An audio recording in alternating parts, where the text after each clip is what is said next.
Hi, friends. Thank you for tuning in to the Concussion Coach podcast. I'm Bethany Lewis, the Concussion Coach. I'm a neurological occupational therapist and certified life coach, and I specialize in guiding people through their concussion recovery journey. I am passionate about helping people understand their injury, speed up their recovery, and reclaim control over their life post-concussion.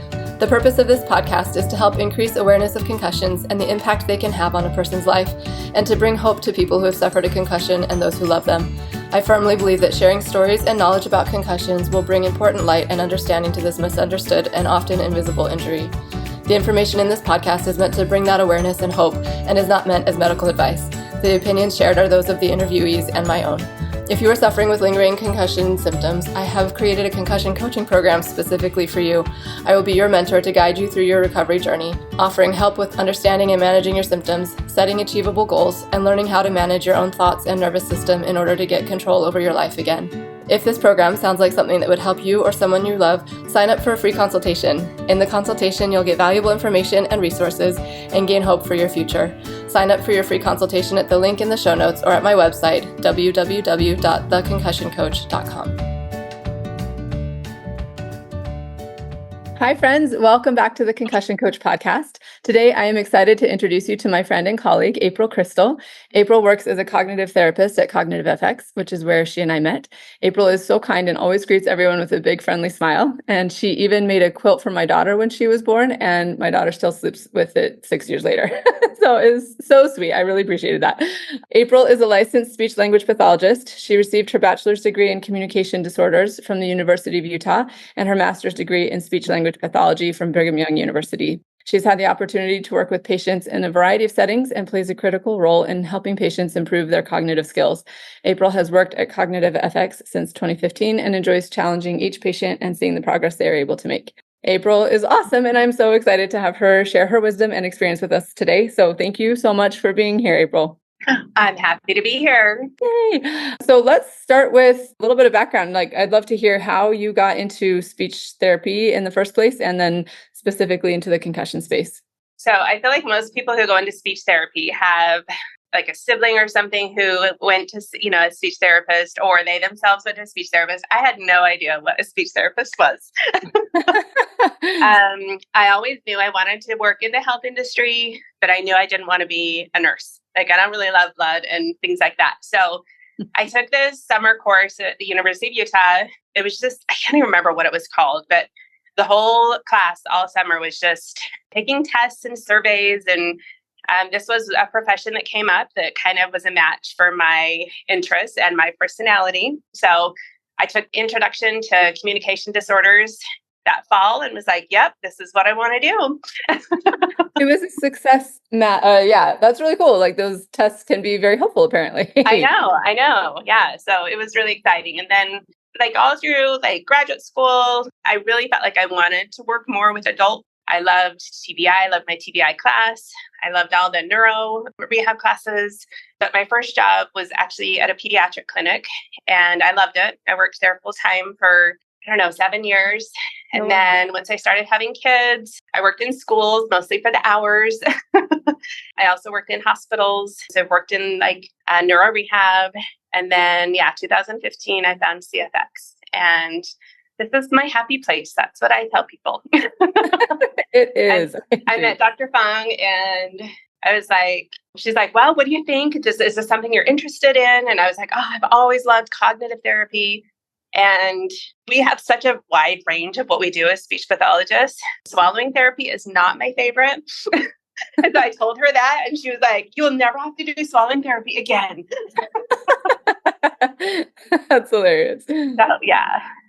That's so cool. How did you find CFX? I'm just curious. So Emily Harrison worked here first. So she was here right when it opened. So they opened in fall of 2014. I started in February of 2015. And so I know her from pediatric rehab. So when we worked at pediatric rehab, because we worked for Intermountain Healthcare, we all had to work at the hospital. So there was kind of this huge pool of people that we knew really well. Mm. And so she was one who told me about this. When I first started, we saw 1 to 2 patients a week. And so it was very like the hours were not consistent, but I knew I loved it and was like, but I want to work here. So whatever hours I can get, I'll take. That's how I felt when I started working there. Yeah. Yeah. And then it's so funny because now our team is like pretty much everyone. Like Michelle, I worked with at pediatric rehab. I actually knew her at the U as well. And we both worked at LDS Hospital. So I kind of brought her on board. Natalie Wright, I worked with her down at Utah Valley. Melanie worked with, so like everyone. It's like a handpicked team here. I love it. I kind of have handpicked the team here. Excellent. Well, you've done a good job. Good choices. Yeah, started with Emily Harrison. She was here and she was like, she could only do Monday and Wednesdays because she worked in schools on Tuesdays and Thursdays. So she's like, can you be here Tuesday, Thursday? So yeah. That's fabulous. I love it. That's how I found it. That's awesome. So did you know much about concussions prior? Like, had you worked, you'd said that you liked working with traumatic brain injury patients, but had you had a lot of experience with concussions prior to working at CFX? I mean, not a ton. Like my experience at the hospital, I did love working with the TBI patients, which is kind of depressing when you think about it, because I feel like it is the sad, right? They're usually very healthy individuals that have this traumatic head injury, a lot of times severe, and they just aren't functioning in life. But I don't know, that part, I just found the brain to be so fascinating. So yeah, of all the different, strokes and, TBI, like TBI was my favorite. And so, but concussion, no, because I don't even feel like even in school, like, yes, a concussion is a mild traumatic brain injury, but I don't feel like that's something that we specifically are like, okay, this is what you're going to do with a concussion patient. That's not something that's even a focus. And so, no, not really. That's interesting. So what surprised you as you came to know this client population through working with them? So the most was because I actually did have a concussion myself. So 2006, I'd only been married 8 months. My husband and I were snowmobiling, and so we had my dad with me. It was just the three of us. My dad was riding on the back with me, and we got separated from each other. And so then when we found each other on like a blind corner on the Alpine Loop, and we crashed into each other. Oh no! So, I know it was a really scary accident. We both got life flighted. Oh my gosh! Yeah, my husband broke his leg in 4 places, so he was much worse off than I was. But, I did have a concussion and I broke my wrist, but like, that's all I remember about it was they said, you have a concussion. Like there was no other education. There was no other follow-up. Like, and so I think the most interesting thing about working here was as I started working with patients, I would like compare my like concussion, kind of rehab and recovery, with the patients, which I mean, it was like 10 years before. So like I was working full time. We worked 4 10-hour days at the pediatric clinic I was working at. And like work was hard. Evaluations were really hard. Like the testing part was okay, but like they took me a long time to write up. And again, the 10-hour days, which they're not really 10, they're more like a 12-hour day because you have to go there early. And then any paperwork you have, so like the 10-hour day, it was too much for me. And I just blamed all of it on the stress of my husband because he was in the hospital for 3 weeks. And even that whole next, 6, months to a year, he had follow-up surgeries. And so I didn't really ever pinpoint that the struggles I was having at work were because of my concussion. Oh, interesting. Super interesting. I just thought, oh, like it's just stress. And it was stress. But as I started working here, I really came to see that, my anxiety was a lot worse because of my concussion. Things took me a lot longer. Yeah, that is really interesting. It was cool. And I felt like it also helped me see that work and life, like it was my therapy. I did have to make some adjustments. I mean, I went from a 10-hour workday to a 9-hour workday, which doesn't sound like much, but it actually made a difference, like going in at 9 instead of 8. And that's when I started working for my friend at some charter schools and going to like a 6-hour day. It felt like I was working 3 hours. And so then I did like 3 of my 9-hour days a week, and I did 2 6-hour days at the school. And so I was working a lot, but like it was better that way. So yeah, a lot of the things that I was helping my patients with, I was like discovering myself that, this was actually helping me get better. Even though it was really frustrating at the time. Like I just felt, I don't know, I felt broken and didn't really know why. Yeah, which I imagine lets you relate well to the patients, because that is something that a lot of people say, like exactly, feeling broken and a lot of times understanding why. And it's kind of that, I mean, concussions really are, they're an invisible disorder, right? I think even though I was told I had a concussion, right, I didn't know enough about it to really know what that meant. And I think people also probably don't want to believe that they exist. They don't want to admit that there's something wrong with their brain. Yeah, absolutely. And I think I think that's one of the biggest things about working with people here is it's hard to understand what's happened to your brain, let alone describe that to someone else. Right. Mm-hmm. And here we expect people to advocate for themselves, right, when they don't really even understand why they're struggling the way they are. Right. So, that's such a good point. Especially if you can't, like, when word finding is such a trouble, like, how are you supposed to be able to find the right words to describe this thing that you don't understand yourself? And yes, that's. Yep. Yes, that's my favorite part of this job is just helping people feel validated. They're not crazy. They're not stupid. So I feel like that's a big thing they feel is, they're not able to do things that they could before. And so they're just dumb. And they're crazy because their doctor tells them that everything's fine, but really they're not. And nobody else can really see it. Like sometimes close, family members and friends can see it, but a lot of times it's really hard for even others to know, like, that something's different or something's wrong. So, well, and those two words, crazy and stupid, they pack a punch. Like it's a big hit to your like identity and like who you are if you feel like you are not able to function the way that you could, and you start labeling yourself with those things. That's not helpful, but also like totally, it's understandable why people would go there, because it is such a change from what they're used to. Well, and I think they've been to enough, even neurologists, right? People who are supposed to understand, what's happening with their brain. Maybe they had a structural MRI, and usually a concussion doesn't show up on that. So when a doctor says, okay, your brain is fine, everything's normal, right? They do a neuropsychological test. Okay, everything's fine, but yet they're not really functioning. So one of my favorite things is like on the very first, session of the week is say, okay, how did the report of findings go? So when they go over the, the functional MRI with the practitioner, I'm like, so how was that? And, 90% of people, it was so validating. Just for someone to say like, okay, yes, there's something wrong. Some people get a little discouraged by that, but I think most people are like, hallelujah, you can see that something's wrong and you can do something to help me. Yes.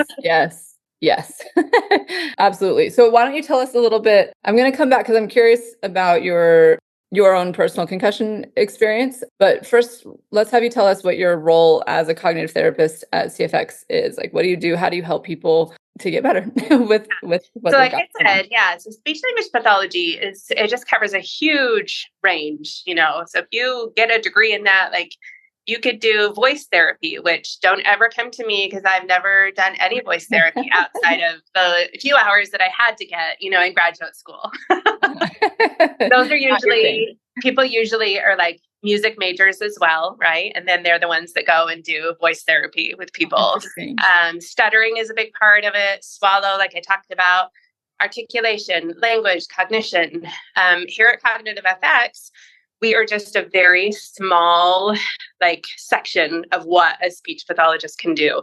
But our main focus is on that cognition. And cognition really involves all of our thinking skills. So attention, language, learning, memory, decision-making, solving problems, word retrieval, just to name a few. And I think we're a big reason why people seek treatment, because they're not able to function in their daily life, right? They're not able to work like they need to, or study in school like they need to. Making decisions are hard. They have decreased processing speed.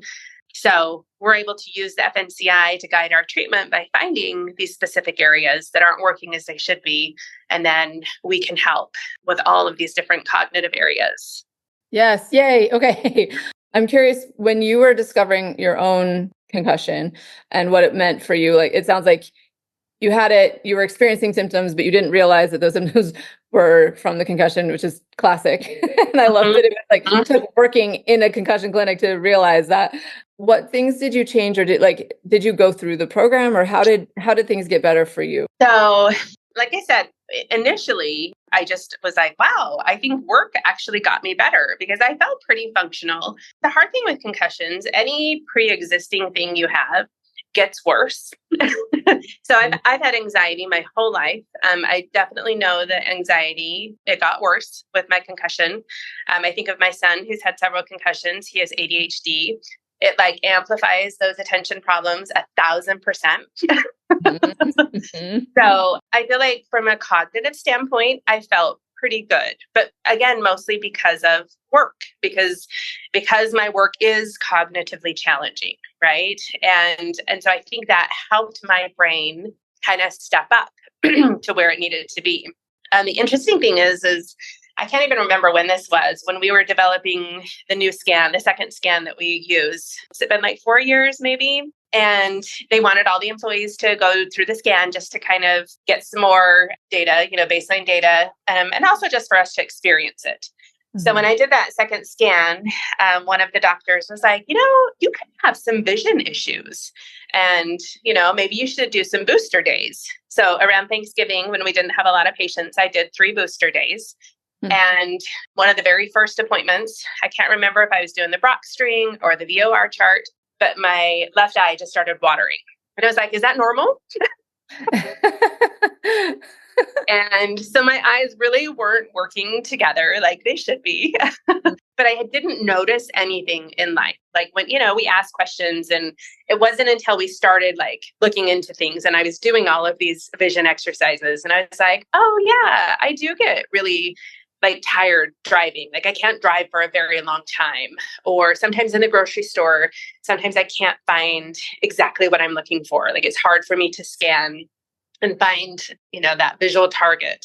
So there were little things, but I didn't feel like they got into the way of my everyday life. And so that was just kind of a testament to me, like how well our brain compensates. Yes. Because I do think that I was fine. But the hard part was those 3 days I was doing, really vision heavy exercises. I was doing all the cardio as well, and even some cognitive sessions, but I had the worst headaches. Really? And I didn't have headaches before that. And so it was really hard because after the 3 days, they're like, okay, well, let's do another scan. And I'm like, are you sure? I've got the worst headache. It's going to be horrible. So I did the scan and, I think it was fine. But then I was the best patient. I did my vision therapy exercises really good at home, Girl. Yeah, I was really good about doing the prop string and the, all those, just because I really could tell it was helping. Like it was interesting. It didn't even happen with one of the therapists. One of the exercises was how you do the pencil push-ups, but they had me doing some of them with me covering my right eye. So then there was the one where I had to move the pen in a circle. And so I noticed at home when I'd get to a certain point, there was kind of this black curtain. So I asked the therapist, I'm like, is that normal? And they're like, no. And I'm like, okay, well, what do I do? And they're like, well, just slow it down, go as slow as possible and, until it's gone. And it was funny. It was only a few times that it fixed it. Wow. That's so cool. So yeah, so just little things. I mean, our brain is amazing how well it compensates, but yet it obviously wasn't working as efficiently as it could. Yeah. That's another thing that I love so much about, again, sometimes people feel discouraged, maybe even when they see their scan and they're like, oh, it's so much worse than I thought it was. How am I even functioning? And at the time it's but if we know that we can help these areas, right? Just think how much better your life is going to be. Well, and have you noticed a difference now that your eyes are working together better? Better? Yeah. I can drive for longer. Yeah. I still drive at night, but I feel like that's always been an issue. Okay. But, yeah. I don't feel like I don't get that fatigue like I used to, but I also do a lot more, word searches. When we did Spot It, in occupational therapy, I couldn't believe how bad I was at that game. Ah, so interesting. So interesting. many times where I'm like, no, there is not another one of those. There is not a match. Play with my kids, and I would do things at home. So yeah, I think now I'm more aware of it, and I try to find things that like, oh, okay, this is good for my eyes.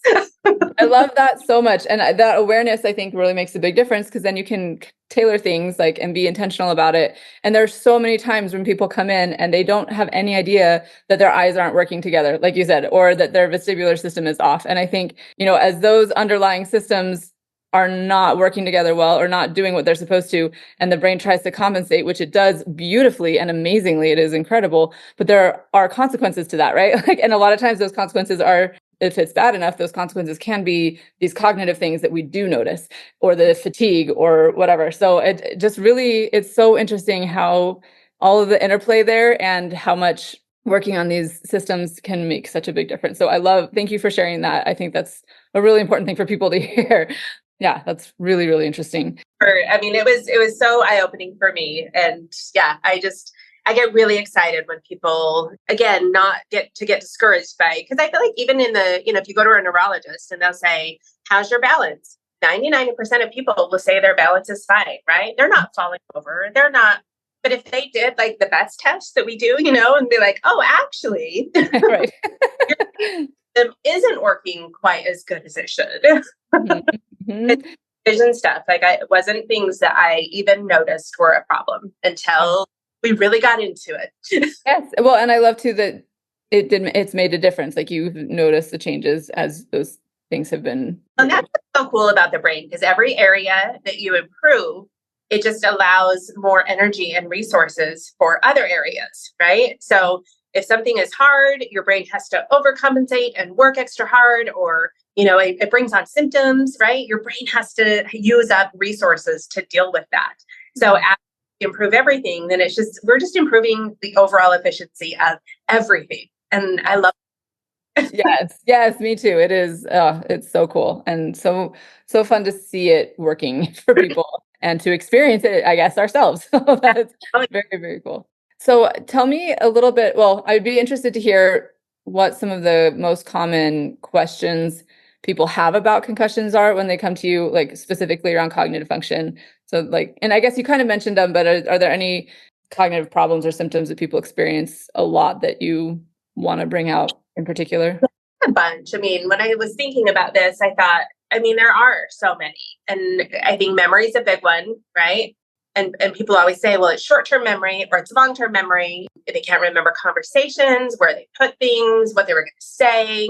So I love the memory, like in the exercises that we do in cognitive therapy, because we really break down memory into attention, encoding, storage, and retrieval. Like, we really want to find where the breakdown is occurring, because usually it's not a recall issue like people think it is, but it's more of an attention issue, right? They don't remember what someone said because they were thinking about what they wanted to say, or they were thinking about what they want for lunch, or or they were thinking about toys or lights around them. Yes. So yeah, memory is a huge one. Word finding is another big one. You just can't find the word they're looking for. A lot of people will tell me, like, the words are just gone. And my favorite to tell them is they're not gone. I love the filing cabinet analogy. When things are, healthy and things are working well, you've got a filing cabinet in there. Everything's organized, nice and neat. When you need a word, you're able to find it quickly, right? But now, like, that filing cabinet has been tipped over. Everything's scattered, right? The words are still there, but they're very hard to access. And they usually take a long time. So that's usually my follow-up question. When people say, they can't find the word they're looking for, I'll say, well, do you find it eventually? Because if they can find it eventually, then that says, okay, that part of your brain is working, right? It's not working as fast as we want it to work, or it's as easy as you wanted it to be, but definitely it's working. And just like a muscle, the more we work an area, it's going to get stronger, and then it will get faster, right? The efficiency will come. So I think most people just get really frustrated, right? When they can't find a word or they can't remember something right away. then they just get frustrated. Oh, it's gone. I can't remember it, or I don't know what I'm trying to say. And they just give up. Yeah. Where, in therapy, we're going to give them time to dig for that information. We're going to give them little clues to help them find that specific word so that we can really just help those areas work. Yes, so good. So good. I would love for you to share any tips or ideas for people who are struggling specific. Let's talk about word finding first, if that's okay, because that is something that comes up so frequently. What would you recommend to people if they want to work on that skill and get that going again? So it's all about organization, right? So think again of that filing cabinet, because if things they're in there and they're filed and they're nice, then it's easy to access and you can get it quickly. But when it's tipped over, we don't have that organization. So any exercise that you can do that really focuses on the relationship between words, right? So we do a lot of category naming, right? All right, what is an apple, pear, and a banana? Oh, those are fruits. All right, now name 3 more fruits, right? So then we're kind of working that convergent naming, but also divergent. So it's nice to kind of work on both of those. So that's helping with those relationships and those connections. A lot of times we'll do like opposites and synonyms, right? Opposites are usually very automatic, right? What's the opposite of cold? Hot. Up, down. Right. But get into synonyms, it's a little bit harder. Well, okay, what's another word for happy? What's another word for, tall? Like, it's harder for people to think of. It's why we use a thesaurus so much. Stuck on like just one word. But again, that's going to help build those connections. And I even like giving people a word, a target word, and then say, okay, give me an opposite and a synonym. And that really helps kind of strengthen those relationships too. So, sorry, I'm just curious. Doing exercises like this, that improves their overall ability to pull the words that they're looking for in the future? Yeah. Cool. Yeah. Because again, we're building those relationships, right? It's all about those connections. That's kind of the building block of the word finding skill. Yeah. Super interesting. And again, I just want people to know that the words are there. They're not gone. When they know that also helps, right? Because again, they think they're stupid. And so now those words are just gone and they just don't have them anymore. But when I explain the filing cabinet, it's like, no, they're actually there, right? But everything's just a mess. And now we just have to organize it. So every exercise you do is helping, getting everything put back into that filing cabinet. And so I think that also helps them know that, okay, it's going to get better. I could see that, like, if you feel like it's just gone, then there's no point in searching. So it makes sense that would be the response. But yeah, I love that. Again, a little bit of education and understanding about it can be really impactful and hope giving too. Yes. And like family members, so, and they're just trying to help, right? But like family members that just fill the word in for them, right? They know what they want to say, so they just say it. So then I'll say, if family members are there, then I'll educate them.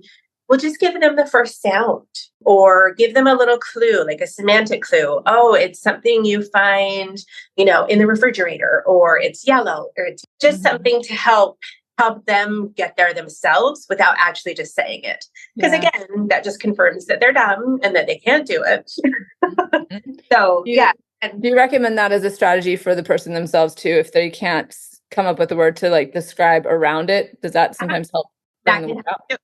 Because again, we're still building those relations, the connection. So if they're able to describe it, like that's just helping, your brain say, oh, okay, yep, it fits into this semantic category. And that is going to help, and we even have exercises that are specifically that, right? So we give them a word that's called semantic feature analysis. So define the word truck, right? I mean, usually people will pick one thing to say, like it drives. It's big. But really we'll go through all the different features, right? Okay, what's its use? Okay, yep, we can drive it. What is it made of, right? What do we do with it? There's all of these different things that we want to kind of expand. So yeah, talking around it can help, especially if they're kind of touching on all of those different systems, right? If it's always just the same one, that's not as helpful, if they're just able to say, oh, it's green. or the function of it. If they can kind of touch base on everything, that's going to help build those connections. Awesome. Oh, that's super, super helpful. Thank you for sharing that. What other tips or strategies would you like to offer to people who are listening in and are concerned about their cognitive function, like things that they can work on? Yeah. And just other complaints that people have. I feel like focus is a big one. They can't focus for very long.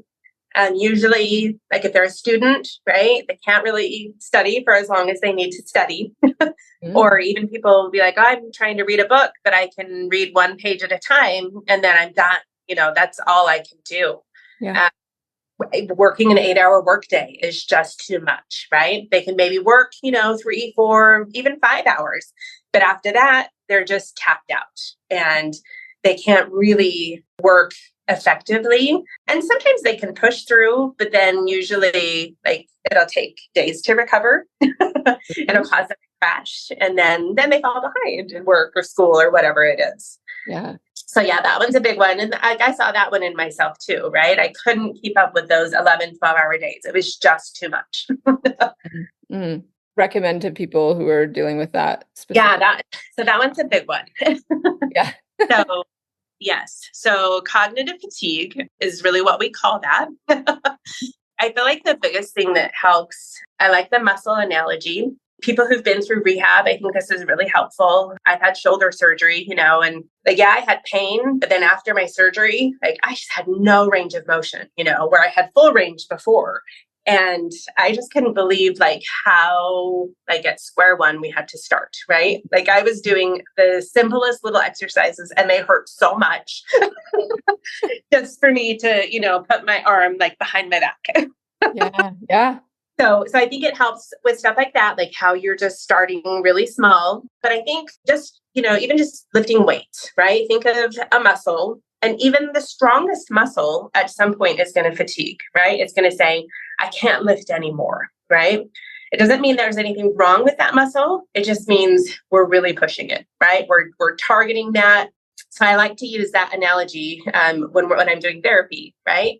When you get to that point, sure, let's squeeze 1 or 2 more repetitions out, right? But then let's take a break, right? And that's the other thing in real life that's really, really hard because we're task-oriented people. We just want to get things done. We don't want to stop and think about how we're feeling.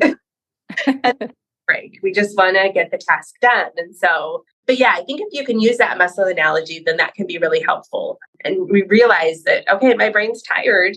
And a break doesn't have to mean 15 minutes of nothing. It can just be closing your eyes, focusing on your breathing for a minute, and then, all right, let's get back at it, right? And then go for another 15 minutes. All right, now I might need a little bit more of a break. So I think that's just something that we don't fit into our routine enough.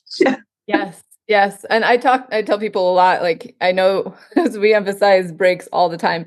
And I'm I know that you want to know what to do to get better, and taking a break feels like not doing. And so it's the fastest thing to get pushed aside, but really it is what creates the space to allow what you're doing to take root and grow. So it is so key. And I like the muscle analogy too. You wouldn't just be doing weights all day, every day. Your muscles have to have a break, and a break from the exercise in order to recover and build that better, build that more. So it just, I think that's a good analogy and an important point. And it's crucial. The rest is crucial. I don't think people understand that. Right. And I think it's a good point that you made too, at the just to remember shortly after the injury or as you're dealing with this and taking matters into your own hands to get better, this may be necessary to take those breaks a lot at the beginning, but by doing that, you will get to a point where you don't need them as frequently. Exactly. Yeah. So I didn't come up with this analogy on my own, but I just remembered this. It was a patient who, she said, so in normal daily life, she's like, my brain is a blender and it's got liquid in it and it can just keep going and going and going. She's like, and then I come to cognitive therapy and you put bread dough in the blender. I love it. Water's just going, and it's really hard and it can't go for very long, right? It's you have to turn the blender off for a minute, let the motor cool down, and then you keep going again. And that because I thought, yep, and I think with those rests, that's what we want to think of it is it's a reset, right? We're turning things off, right? Not that we're turning it off forever, but just to give it a just cool down. Yes. Allow it to cool down a bit. I like that. That's a great one. Thank you. I thought that was so cute. That is good. That's really good. Is there anything that you can recommend to people who are losing things a lot? Like you said, they don't remember where they put things. I know that drives people crazy. What tips, tricks, ideas do you have for that So issue? again, I kind of bring the focus to attention, right? Because usually they've set something down and they don't remember because they weren't really paying attention. So we're kind of going, so again, with memory, we have attention that goes to encoding, then to storage, into recall. So the number one thing is they've got to be paying attention. Then if we can add some sort of encoding strategy to that, right? So, okay, I'm setting my keys here. I'm going to make a mental picture of me setting my keys right here next to the piano. So there, you've kind of stopped, you've paid attention, you've used an encoding strategy by making this visual picture of something, that you've done. So that's helping your brain say, oh, okay, I need to hold on to that. So yeah, when people misplace things, it really just comes down to attention, right? You got to pay attention to where your attention is. And which is so hard to do. It helps so much with your memory. That's so funny. As you're talking about that, I'm like, okay, my personal experience with this is like when you park a car in a parking lot, a big parking lot, and you're like, okay, which level am I at? Like if I make a mental note and I'm like, okay, I'm paying attention to where I parked this. But if not, then you're just wandering the parking lot for hours. So maybe you make a mental picture of it, but what else do you usually do? I know what I do is I say it out loud to whoever I'm with. I'm like, oh, look, we're on C4, right? Yes. And so then not only have you've stopped and paid attention, you've made a mental picture of it. You've also repeated it out loud. You've added that auditory component, right? Mm-hmm. That repetition. You're teaching someone else. So then we're adding just a whole bunch of different strategies. And anytime we bring more modalities to it, our brain latches onto it. So yes. My husband, because he makes lots of notes around, on the kitchen table, and he'll make a note to remember to do this. And then he'll tell me, hey, remind me to do this. I never remind him. It's just he needs to say that so you get in his own head. He's written it down. That's one strategy that's helping him, right? He's also said it out loud to me. So he's using all of these encoding strategies to help him remember. I love it. Yes, I tell people that a lot. Like the more senses that you can use, the better. So maybe people could do like a little dance or like make a big C with their arms and hold up for something like exactly. Many things you can do. Yes. Make a song about it. Yes. I mean, that's the best way. Mm-hmm. Yeah. So how do you pay attention?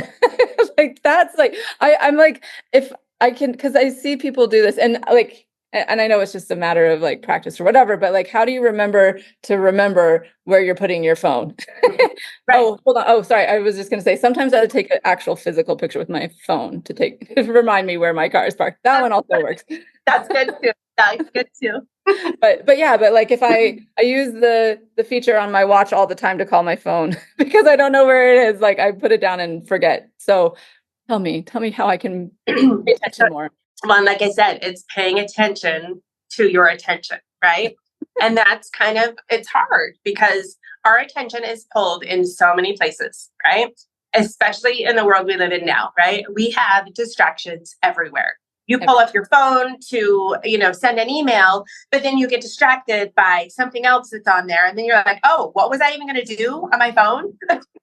Yep. Because there's so many distractions. Yes. And so I do think this is way back in college, and I was tutoring a class, and so they made me do this little training, and I'll never forget it. It just said, be here now.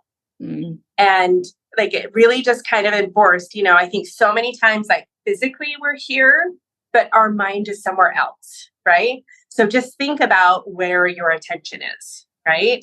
And if you can pay attention to that more, your attention's going to get better. So is that where meditation, mindfulness could be helpful? I know that is that's a skill you can develop of being present. Absolutely. So, yeah, absolutely. And I've read research about meditation being even more effective for ADHD than any medication, but it's also really hard to do. Meditation is really hard. It is. It is so hard. And that's why it's so good for it's so good for us. Skills. I don't sit still very well. I'm more of a moving meditation type of person. Like, take me outside in nature, and then I can think. And yes. Well, that works too. I always tell people, like, find the thing that works for you, because some are gonna be easier to swallow than others for meditation. So if you can't pay attention, and if you know that, you're just not, then just try and do those things that will help you pay attention, right? Oh, I'm putting my phone down, right? I'm putting my phone down. You're just saying it out loud, right? Yes. Actually, I think that would make a huge difference. If I was, especially the things that I know that I'm going to be losing, then like remembering, okay, like acknowledging that I'm doing it would make all the difference, actually. Saying that out loud is going to help so much, because it brought attention, I got some senses involved, and that's going to help a ton. So even just adding little things like that to your day, I think can make a big, big difference. So helpful. Thank you. I love these like actionable tips. I know. I love the real stuff, because I feel like, we do so many like structured things in therapy, but my favorite stuff is the functional stuff, because and especially the cognitive stuff. Life is cognitive therapy, right? So that's great, Bethany, that you take a picture of your car and where you parked it. But I'm going to challenge you to not look at it, but to use it as a backup, right? Oh, okay. I like that. And so what we do, because I feel like especially our phones, right? They have become such a crutch, right? We use them for phone numbers, GPS, calendar. You use your camera to help you remember things. All of these things that have just kind of made our brains really lazy. Yes. Well, and phone numbers. Like, I used to have all my friends' phone numbers memorized, and I have my husband's and mine. That's about it. And my home phone from where I grew up. Like, that's all. Yeah. And so, one of the biggest things that I'll tell people is it's not that you can't use it, but just train your brain how to use it differently, right? Use it as a backup, not a crutch. I keep all of my appointments, my whole calendar is on my phone, right? Because when you go to the orthodontist office, that's what you have, right? You're going to put the appointment in your phone. But then usually once a week on Sunday night, I have a little paper planner that I use. I don't even carry it around with me. It stays home, but I'll pull out my phone and my paper calendar and I'll write out the week. So I have every day, work stuff, kids stuff, appointments, and that helps encode that information into my brain, right? So I still have it on my phone, but really I'm trying to remember it. And I have found that I remember so much more because I do that. Fabulous. I love it. I love it so much. And I love this real world application of all of this. Like, it's not just doing brain games on a computer or whatever. Right. Like if you read a book, like try and, remember where you left off before you open the book again, right? That one's actually really hard to do. Yes, that is really hard to do. Especially if you read at night. I read at night and I'm like, oh, I was too tired, but I'll try. And I feel like the important part is giving your brain the opportunity to step up, right? Yes, and once you give your brain that opportunity, I promise it will step up. But we don't give it the opportunity because we have our phones. Well, and it's hard. Why would we do that if we have our phones? Exactly. Oh, that's so good. That reminds me, I had my freshman year roommate in college. She's my second cousin. I adore her. And every night she would like tell me what she learned in her classes that day. And it was always interesting. Like, I love it. She's a very like energetic, fun personality. So it was always really fun to listen to it. But it was also, I knew that was like getting it in her brain. I was like, I need to do that more often. And I totally didn't, but I should have. Right. Because that does get it in your brain when you're teaching somebody else. Like, that's one of the best ways, I think. Yeah. You read something interesting, right? Like, teach someone about it, right? Then that you're going to encode that and remember it. Maybe they will. I remember finding this one bread recipe and it only had 5 ingredients. And I'm like, this is amazing. And it was so funny because every time I'd make it, I'd have to pull out the recipe again. It's like, this is silly. Why can I not remember? This simple 5 ingredient recipe.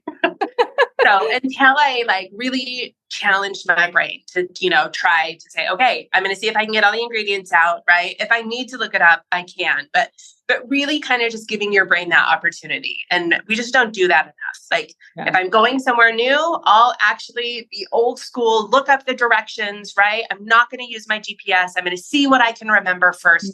The GPS is my backup if I really need it. But I'm going to make my brain do the work first. That's so good. My husband, actually, it's so funny you say that. This summer we were doing some trips in like faraway places and driving to them, and Thane was like, next time we do one of these, we need to do old school, like look at the map ahead of time, look at what we're like the landmarks that we should be looking for. And I was like, oh yeah, that's probably a good idea. Yeah, it is a good idea. But I'll say, and I've even heard to moms, don't let your kids watch movies in the car, because really part of driving is knowing where you're going, right? Your kids need to be watching where you're turning, to go certain places. And so, yeah, it's kind of that. Yeah. Well, and I remember when I started driving being like, oh my gosh, I've driven these places a billion times and never had to pay attention. So I didn't know all of, sometimes I did, but yeah, there were a lot of things I was like, okay, now that I need to pay attention and giving attention to it, then I can remember it. But it's really funny as we're talking about this, I'm remembering too, there have been a couple times where Thane will tell me something, my husband Thane will tell me something, and I'll be like, that is so interesting. Like, where did you hear that? And I'll be like, you told me when you were studying for that test. And then you did the test and you forgot everything that you remember. I was like, oh yeah, you remember things. And I just memorize and spit. And then it's gone. That is so funny. Yeah, it is so funny. So apparently I have a lot of work to do in this realm. Well, and I think we all do, right? And that's kind of the nice thing is you don't have to have extra exercises. Like just turn what you're doing in everyday life to and help, have it benefit you. I used to tell the people I work with, okay, put your grocery list in your pocket, see what you can remember. And then I tried it and I totally failed because I keep a running grocery list, right? It's just Band-Aids and then bananas, and that organization doesn't work. So I have to, if I do it by sections, right? So I have a produce, and then I have a meat section and a frozen section, right? Mm-hmm. Then my brain is like, oh, okay, yeah, there were 6 things in produce. Let me see if I can remember that, right? I can still have my list with me, but it's amazing just what that organization will do. And then I can work my memory and with things I'm doing all the time. Yes. My mom went to CFX, and I remember her coming back and doing that, playing that game of okay, I'm going to try to remember without looking at my list and all of that. It is so good. It is good. Life will provide all of the opportunities for us. But we always look kind of for the easy way, yes. And I think sometimes we need that, right? Sometimes we do need to kind of free up, some brain space for other things. But at the same time, it's but we can really work our brain a lot. Yes. So true. Yeah. Amen. Excellent. Well, thank you. I love that. And my next question here, I think you may have already touched on, but if there's anything else you want to add to it, what suggestions do you have for people whose symptoms spike when they've been doing cognitive activities, school, work, or whatever? I know you mentioned breaks. Is that kind of the main thing? Is just give yourself enough breaks to make it through? Yeah, really. I think that's the biggest thing, right? Is just knowing that you're going to get to that point no matter what, right? You're going to, even the strongest muscle, right? That muscle analogy. So, but I also think just understanding how concussions work, right? And if they really understand the process of, yeah, it's okay to push, right? But we can't push too hard because that's not healing, right? And so if they can really understand that to really heal, they need to give themselves that time to recover, right? And it is hard. This is the hardest thing for everyone. Mm-hmm. But I love that you said that. I think that is really important because if people realize and understand that healing is possible and that the rest is necessary for the healing to happen, then it's not just okay, I'm going to push through. Because that's the tendency that happens all the time is I'm just going to push, I'm going to make it and then suffer for it. And force myself to take a rest at that point when I can't do anything. But if we can be about those rests, then it allows for for actual healing too. So I think that's well, important. and I think we see both extremes, because I think we see the ones who kind of avoid things, right? Because their doctors will say, oh, well, if that gives you a headache, then don't do it. So we have those that don't do anything. And then we have the others that just do way too much, right?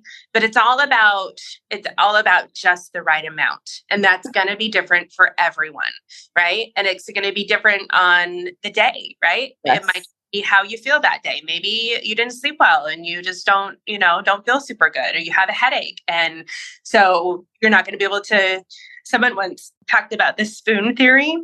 And I thought it was a book, but it's actually not a book. It's just a theory. Theory, yes. And you wake up with a certain amount of spoons, and once you're out of them, you're out of them.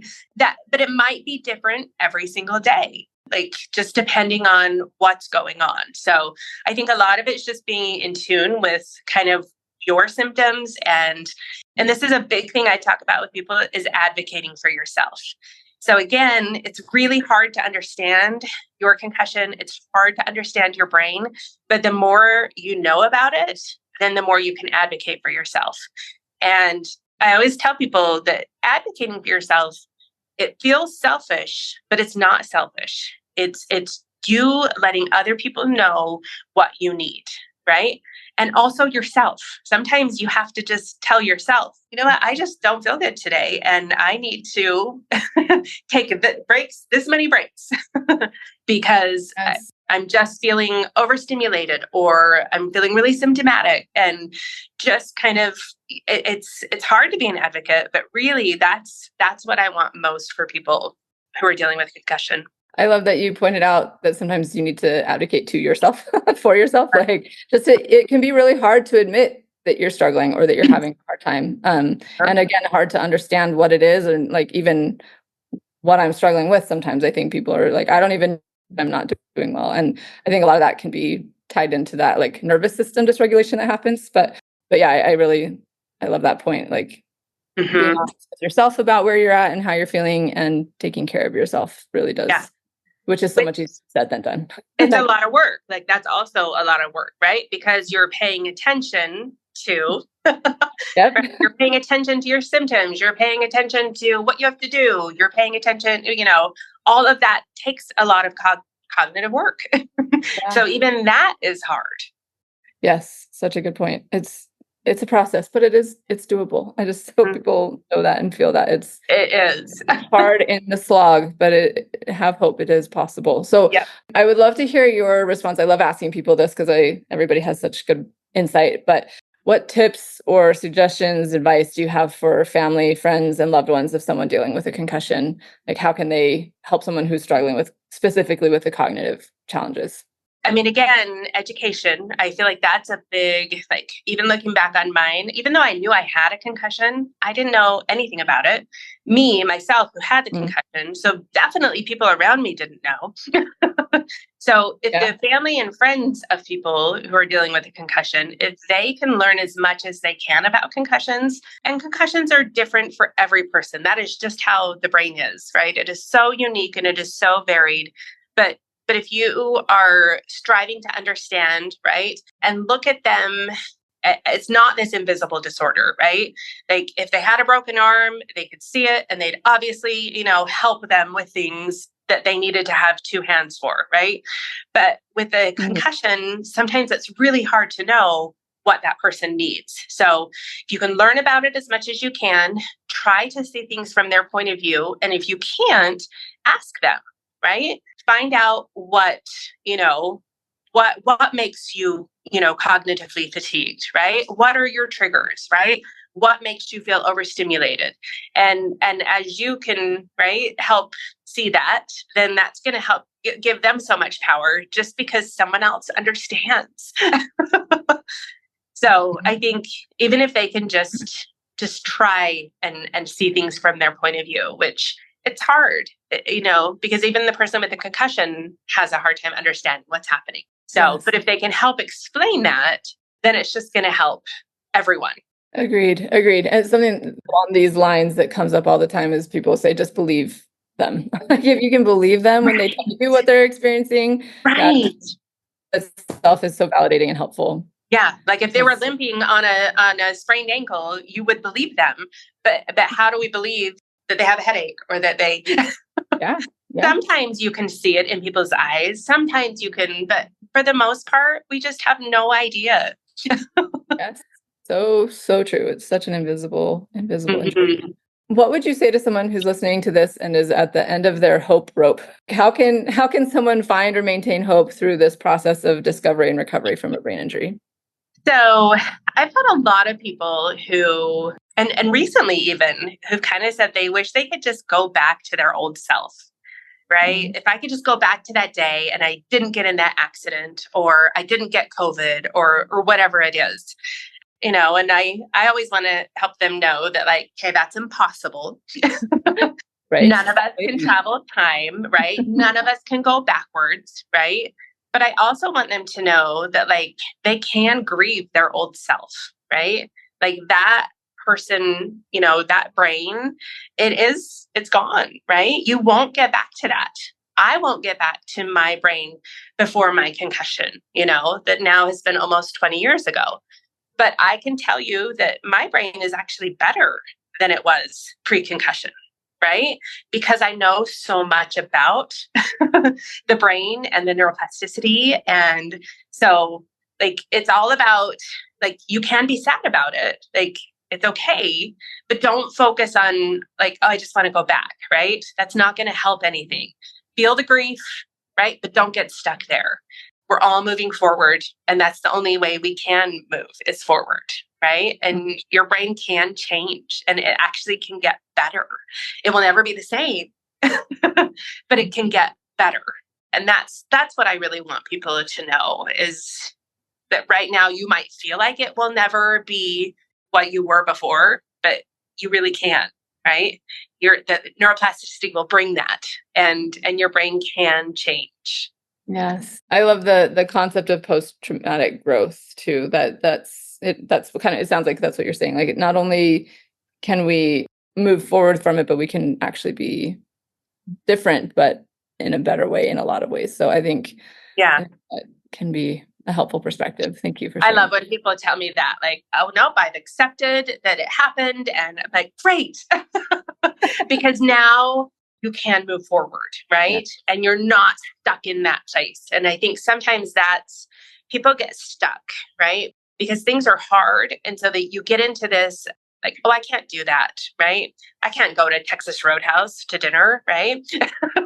That's just not something I'm capable of doing. And I love, even while people are in therapy here, right? Sometimes you can almost feel them getting past that, like, wall of, I can't do that. And then they can, right?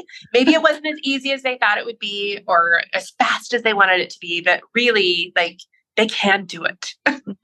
Yes, progress is possible. I do think that is hope giving in and of itself. I love that. Thank you for sharing that. Mm-hmm. Is there anything else that you want people to know about concussions and cognitive issues that can surface because of them, or anything at all that we haven't touched on that you would like to make sure gets out there?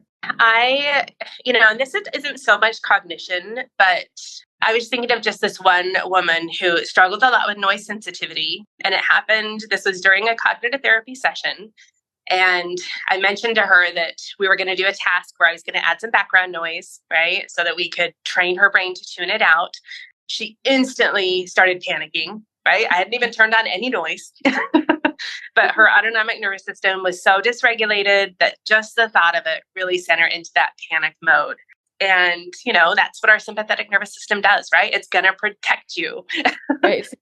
So I feel like sometimes, again, there's these things. Sometimes it's our thoughts that, like, oh, I can't do this. But other times it is just that dysregulation of our nervous system, right? Because after I was able to, like, I did some grounding things with her and kind of explained the sympathetic response that was happening. She was like, okay, well, let's give it a try. I love it. And this is like years of her avoiding going to restaurants and large groups of people, like anything that would trigger her noise sensitivity. And every time she'd come to cognitive therapy, she'd be like, okay, what noise are we turning on? I love that. Oh my gosh. And so, yeah, I feel like, there is like, again, it's all just that like education, right? If you can understand what's happening, then we can help it, right? Like whatever the issue is, like we can help fix it. Yes. Oh, I love that so much. And that, yes, that understanding and education makes all the difference and I think that is a core piece of that hope as well, is like, if you believe that it's possible because you see that you like the reasons behind it, like, okay, then I have something to work forward towards, and is what makes it work. I think sometimes it's hard to get that on your own, right? And that's why people benefit from, coming to therapy, because they're validated, right? They're supported, they're encouraged, Yes. And I feel like that's what gets them over that. Yes, we're in the hope-giving business, right? And we can't promise that you'll get your own brain back, but we can promise you a better one. It might be different, but different's okay. But really, like there is hope. Hope. Yes. Amen. Okay. Wonderful. Thank you so much for sharing this. I really, really appreciate all of your tips and tricks and ideas that I will be implementing myself. So this is awesome. And I hope it will be really helpful for a lot of other people as well. So thank you. Yes, you're so welcome. That went by so fast. It really did. It was way too much fun. I'm so glad you listened in today. I hope you have gained some helpful insights and inspiration regarding dealing with and recovering from concussions. My goal is to create more awareness and education about concussions and the fact that there is so much that can be done to improve life after someone has had one. Help me spread the message by liking, commenting, rating, and subscribing to this podcast, and share it with others who would benefit from hearing it. There are more resources available on my website. And again, if you or someone you love would benefit from concussion coaching, sign up for a free consultation using the link in the show notes or at my website, www.theconcussioncoach.com. Thank you. See you next time, and take good care of that amazing brain of yours.